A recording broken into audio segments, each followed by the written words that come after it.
The arrogant man on the left is a Laotian guerrilla captain, while the nervous man he's holding by the hair is an American pilot. Despite the pilot being significantly taller, he can only bow his head and tremble, not daring to show even a hint of disrespect. This is Laos during the Vietnam War in 1965, and the captured pilot is named Dieter. Just the day before his capture, he received a mission to bomb the supply lines along the Ho Chi Minh Trail. Soon after, acting as a wingman, he took off from the USS Ranger with 4 teammates in their ammo-laden Douglas A-1 Sky Raiders, heading straight for the target. Upon arriving over the target, the lead plane orders the formation to roll and dive for the bombing run. Dengler, roll in. Rolling in.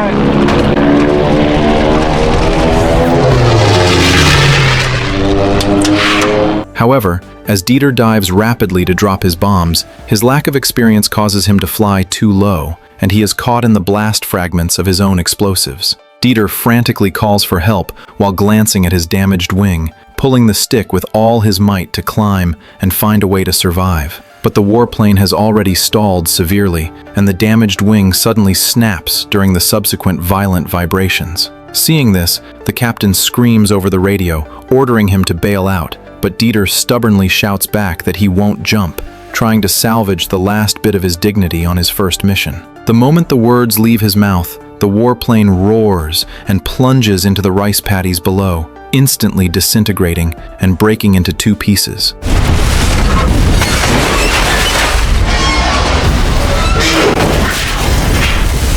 Miraculously, Dieter crawls out from the wreckage completely unharmed. However, the noisy voices rapidly approaching from the distance leave him no time to celebrate his luck, as he quickly ditches his helmet and bolts toward the depths of the jungle.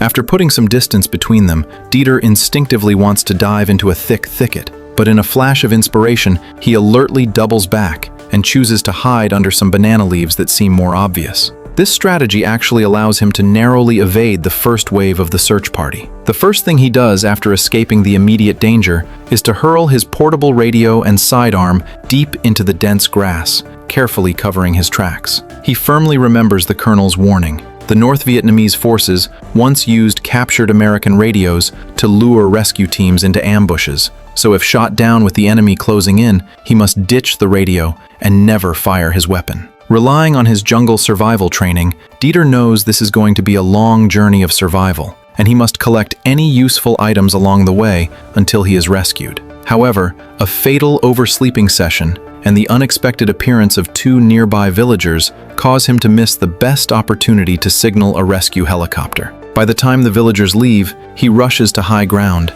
only to find the helicopter has already circled away. Left with no choice, he must continue his lonely flight. Just as he is crouched by the pond, exhausted and drinking water, the humiliating scene from the beginning takes place. The captured Dieter is escorted to a village, and being a man who knows how to play the game, he acts exceptionally friendly, deliberately flashing a smile and nodding to every onlooker. He naively thinks this show of goodwill might buy him better treatment. However, the Laotian guerrillas have no intention of treating him well. After all, the United States has already dropped over 2 million tons of explosives on this transport line. With his limbs bound and filled with humiliation, Dieter begs the guerrillas to untie him under the guise of using the restroom, attempting to alleviate the immense fear and shame inside him. But the guerrillas just stare at him with total indifference. A boy teasing him with a giant beetle only adds to his sense of degradation. At this moment, Dieter fully realizes he has become a prisoner. But for the sake of his pitiful pride and to escape the reality of his fear, he still fruitlessly insists on the basic human right of using the restroom. Subsequently, the guerrillas escort him on a long trek toward a North Vietnamese army camp. On the way, the roar of a helicopter echoes from the sky, and all the guerrilla members dive into the roadside bushes in a panic. This leaves Dieter confused. Under the thick canopy, it's impossible for a helicopter to spot them. However, this scare results in him being tied even tighter, and the annoyed guerrilla leader fires a burst from his SKS semi-automatic rifle toward Dieter to vent his rage, with bullets whistling past him. Dieter curses in anger, fruitlessly continuing to demand his human rights. He has forgotten that he lost that right a long time ago.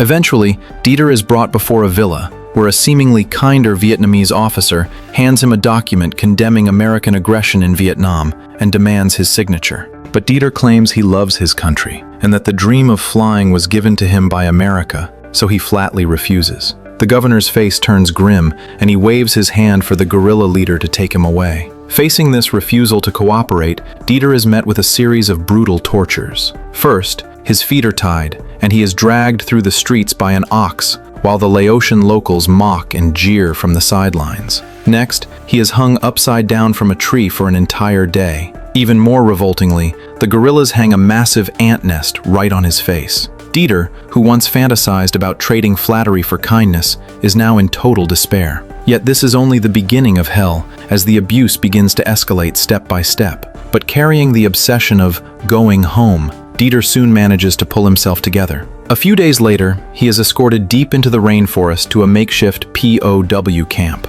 There are only a few dilapidated thatched huts and 5 slightly odd-looking guards, with the camp holding 5 other emaciated American pilot prisoners. Seeing his fellow pilots, Dieter is incredibly excited. In their conversation, he learns that the one who has been there the longest has been held for over 3 years, which shocks Dieter because the Vietnam War hadn't even escalated to a large scale 3 years ago. One pilot named Gene has clearly lost his mind. He rambles on about each prisoner's shoot-down experience and, because he was captured before the war broke out, stubbornly fantasizes that the war is still in a state of peace and that the Vietnamese will release them soon. Taking advantage of the exercise break, a neurotic Gene introduces the guards to Dieter. You see that guy there?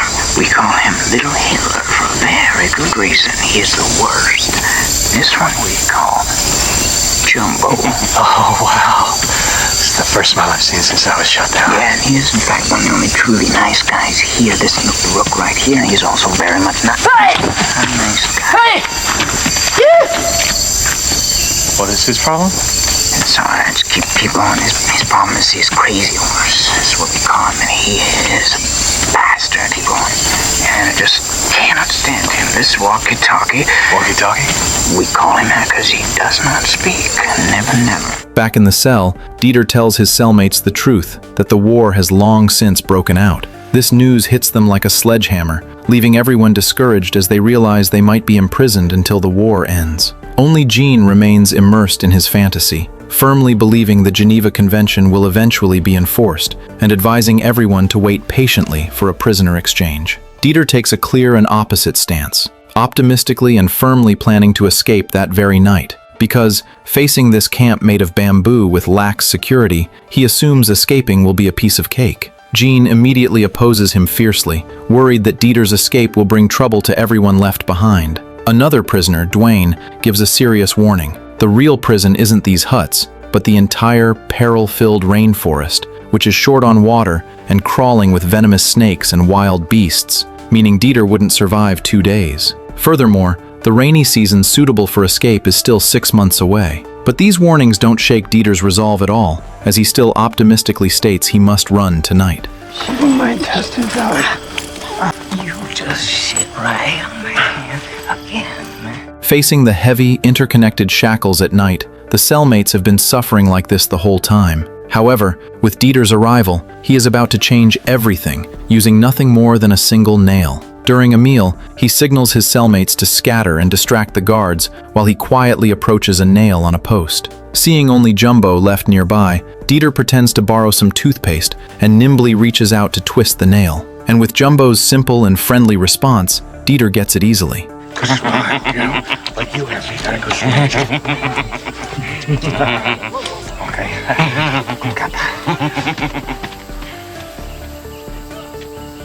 Back in the cell, Dieter prepares to hammer the nail into a lock-picking tool. He tells his cellmates to intentionally make noise to cover the sound of the tapping. Before long, the nail is skillfully hammered and ground into a flat key. Looking at his masterpiece, Dieter can't help but show it off with pride. That night, he easily unlocks his handcuffs with the DIY key and teaches the method to everyone. During their daily talks, Duane tells Dieter that while the camp is in Laos, it's a Vietnamese-controlled area, so even if they escape the jungle, they'll likely still be in Vietnam. But Dieter has a plan he's confident in. His goal is to cross the border and reach Thailand via the Mekong River. One day, Two American bombers roar over the camp at low altitude, and the American prisoners are instantly thrilled while the guards scatter in a panic. In the chaos, little Hitler frantically fires a shot at Duane's head, but luckily, the bullet just whistles past his scalp. After the American planes fly off, the guards storm into the cell aggressively with their guns, and the leader, little Hitler,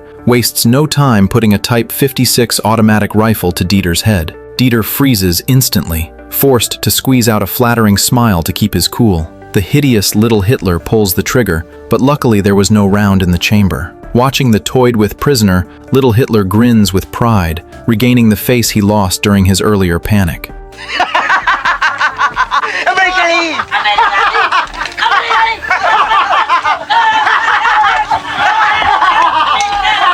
At night, Dieter restlessly mumbles to himself, "Let the rainy season come faster." Next to him, Gene starts losing his patience, stubbornly claiming he is about to be released and sternly warning Dieter that if he tries to run, he will snitch without hesitation. Shortly after, a unit of Vietnamese regulars stops at the camp to rest and conducts a snap search of every corner of the cell. A female soldier sharply notices a piece of glass Dieter has hidden. Dieter reacts fast, grabbing the female soldier's hand and calmly explaining it's for shaving. Howdy.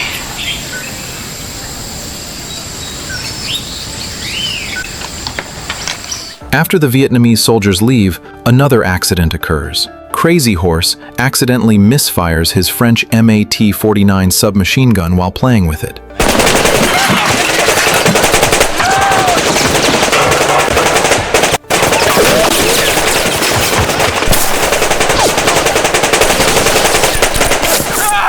Fortunately, this misfire doesn't cause any casualties, but this scare gives Dieter a flash of inspiration, leading him to think of two other survival essentials. First, he quietly hoards a portion of rice to bring back to the cell, carefully hiding it in the back cover of the urinal after drying it to serve as emergency rations for the road. At this time, the cellmates give Dieter a small surprise, singing "Happy Birthday" in low voices, which brings a wave of warmth to Dieter's heart. They even thoughtfully prepare protein champagne for him, with the main ingredients being some insect larvae. Dieter brings out a second treasure as a return gift, which consists of bullet casings he secretly scavenged from the yard and carefully flattened to act as blades. He distributes these precious knives with a playful game of guessing which hand they're in. Following that, Dieter explains his escape plan to his cellmates in detail. That the guards, when they're called to the kitchen hut for jail time, they always leave their rifles behind, always. So we have a few minutes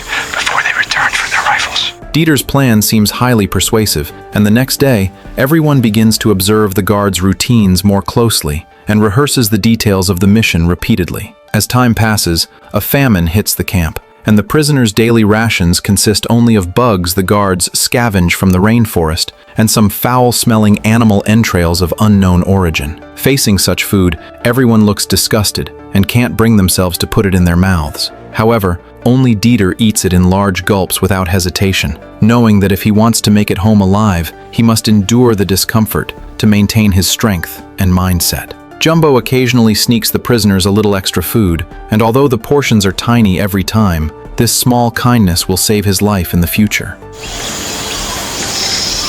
That night, using their DIY blades, the prisoners quietly pry up a floorboard in the cell. Dieter crawls to the bamboo fence in the dark, selects a spot with soft soil, and starts digging with all his might. After digging enough space, he gives a hard shove, prying a gap in the fence wide enough for a person to crawl through, then quickly restores it to its original state and nimbly sneaks back to the cell. This is the secret passage reserved for the final escape. Just before the mission, Y.C., who understands a bit of Laotian, accidentally overhears the guards' private conversation. It turns out they are also worrying about food and are starving every day. So, the guards are discussing driving the prisoners into the jungle to finish them off, then telling the Vietnamese army that the prisoners tried to run and they had no choice but to take them out. The guards' plan is to head back to their villages, where they might at least find something to eat. Learning this life-or-death news, Dieter decisively mobilizes everyone to act immediately. In the cell, he solemnly distributes the hoarded dry rice rations to everyone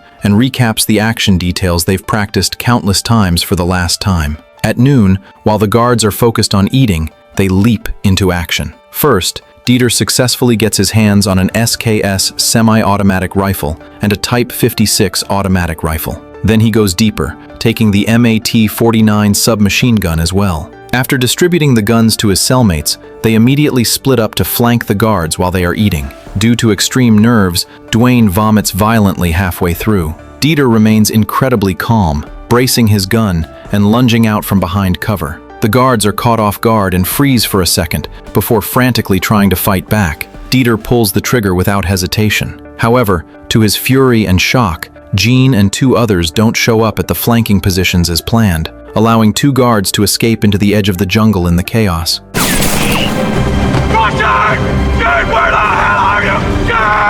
Learning that he's been betrayed by his cellmates, Dieter erupts into a furious tirade of curses. Facing Jumbo, the only kind soul among them, Dieter simply waves his hand, signaling for him to escape as quickly as possible. Facing the danger of the 2 escaped guards reporting back, Dieter can only rush to pack all useful supplies with Duane and urgently evacuate the POW camp. Near a rock face, Dieter runs into Jean and the others who had also scrambled out of the camp. Dieter is instantly livid, accusing them of failing the plan by retreating and not even preparing shoes for him and Duane. However, facing these accusations, Jean only responds with a vacant, neurotic grin. Realizing there is no point in arguing further, Dieter decisively offers to trade a magazine for the machete on Jean's hip. Jean readily agrees to the deal. From there, Dieter and Duane strike out together deep into the jungle, while the other cellmates head their separate ways to find their own path to survival. A few days later, the rainy season arrives without warning.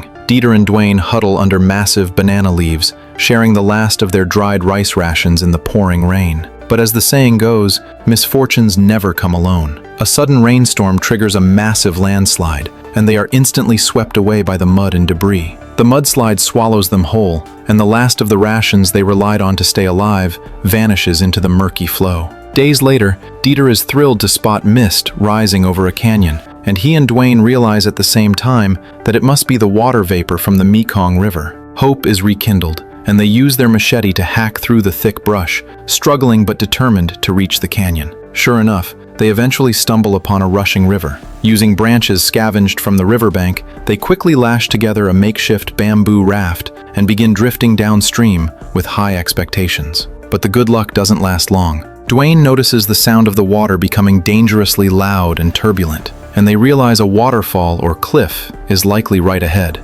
Without hesitation, they ditch the raft and leap into the water, fighting with everything they have to swim back to the treacherous shore.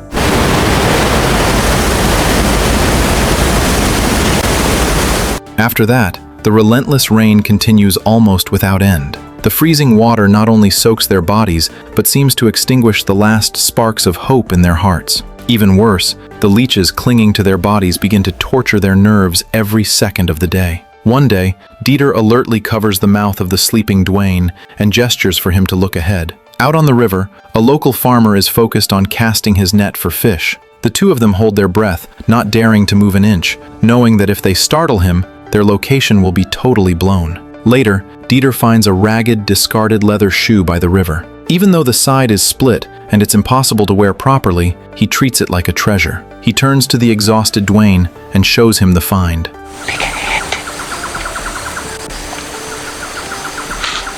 Since they have been trekking barefoot for days, their soles are covered in wounds and severely worn. This broken shoe becomes their only luxury, and they take turns wearing it carefully to give their battered feet a moment of rest. Soon after, Dieter realizes that the guns they've been carrying have become a heavy burden. He doesn't dare fire them and risk exposing their position. After weighing the pros and cons, he hurls both firearms into the rolling river. A few more days pass, and Duane's condition deteriorates rapidly, his strength depleted to the point where he can barely walk. Out of options, they stop to rest in an abandoned wooden hut. Here, Duane begs Dieter to leave him behind and escape on his own. He says he would rather wait for death quietly in the hut than continue the grueling trek. But Dieter refuses with a steady gaze. He forces himself to stay positive, painting a vivid picture of the food and warm beds waiting back home, doing everything he can to pump Duane up. Just then, a massive surprise drops from the sky. 2 American Huey helicopters roar directly toward them. An ecstatic Dieter jumps up, frantically waving his arms and screaming with every bit of air in his lungs,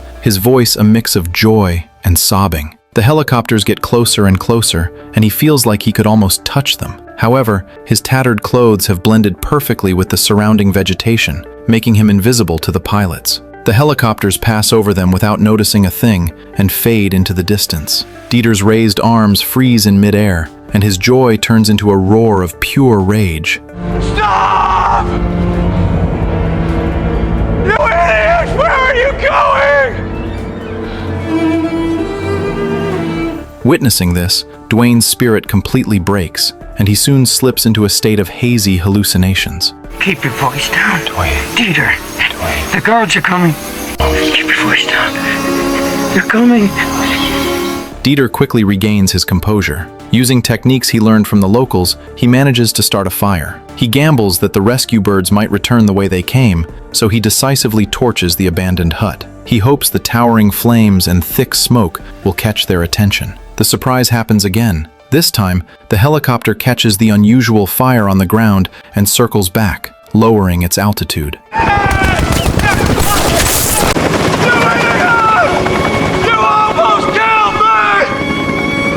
But at this critical moment, gunfire suddenly rings out from the distance. The North Vietnamese army has been alerted and is closing in. For safety reasons, the helicopter pilot pulls up at the last second and rapidly evacuates the dangerous airspace. Just like that, a golden opportunity for rescue is snuffed out. To make matters worse, the gunfire and smoke will undoubtedly bring more heat, so the frustrated duo has to lean on each other and flee the area immediately. 2 days later, a boy carrying water appears in front of Dieter and Duane. Sinking to their knees in exhaustion, they beg for food, but the boy ignores them and walks straight away. With a sharp cry, several Laotian villagers armed with machetes charge out looking for blood. The boy drops his buckets and bolts. The deep-seated hatred from years of carpet bombing, destroyed homes, and failed harvests burns in their eyes. The angry villagers don't say a word and start swinging. A sharp blade sinks deep into Duane's thigh, causing him to let out a blood-curdling scream. Before Dieter can even react, the villager swings again, and in one brutal move, Duane is beheaded. Watching his best friend die right in front of him, Dieter goes into a berserker rage. He roars like a wounded beast and swings his own machete to clear a path. Suppressing his grief, he grabs the muddy, broken shoe from Duane's foot amidst the chaos. With a final, sorrowful cry toward the jungle, he dives back into the endless green sea. Dieter, my feet are cold.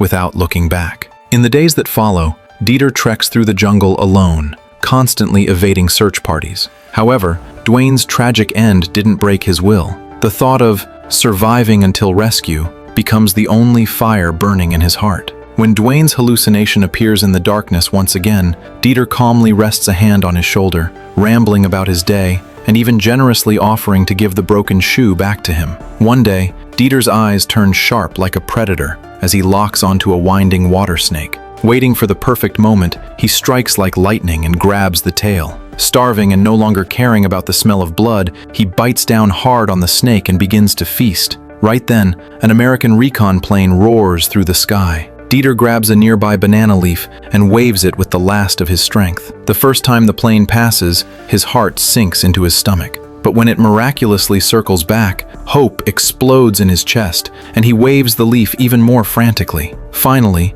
a short while later, 2 Hueys hover steadily right over Dieter's head. However, after being rescued, Dieter isn't given a warm welcome. He is taken to a military base in Thailand, only to be intercepted by a group of icy CIA agents. They claim Dieter's mission is highly classified and that no one, not even a doctor, is allowed to go near him. From his hospital bed, the agents subject Dieter to a harsh and hostile interrogation. Just as he reaches his breaking point, his old teammates from the USS Ranger walk in pushing a birthday cake. They warmly congratulate Dieter on his miraculous survival. Then, they politely but firmly ask the 2 agents to step out, claiming they have a personal letter from Dieter's fiancée. The agents aren't entirely heartless. After a moment of hesitation, they retreat outside to wait. Hey guys, he's a bit choked up in there.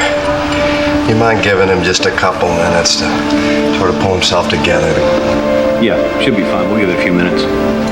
He's a good kid, huh? Yeah. Thanks, guys. Yep.